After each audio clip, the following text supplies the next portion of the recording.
উনি আমাদেরকে ডেকেছিলেন নির্বাচনের ব্যাপারে অ্যাসিওর করতে যে নির্বাচন সঠিক সময়ে হবে, এ ব্যাপারে কোনো রকমের দ্বিধা দ্বন্দ্ব থাকা উচিত না। আর রিসেন্টলি যে ঘটনা ঘটেছে, আমাদের যে রাজনৈতিক নেতা রহমান সাহেবকে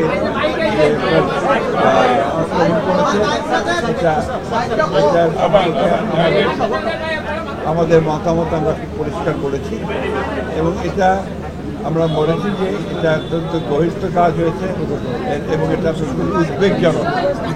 বর্তমান রাজনৈতিক পরিস্থিতিতে আমরা মনে করি যে এটাকে খুব ভালোভাবে গভীরভাবে যে তদন্ত হওয়া দরকার, তারা বিচার বিভাগে তদন্ত এবং আমাদের আশঙ্কা যে নির্বাচনকে প্রশ্নভাবে বিলম্বিত করার লক্ষ্যে এই ধরনের কিছু একটা শক্তিকার, তবে এর কোনো সুযোগ নাই।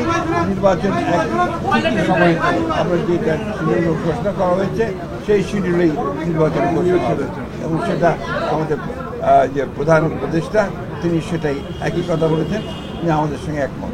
ওদের স্বপ্ন পূরণে পাশে থাকতে পেরে আমরা গর্বিত।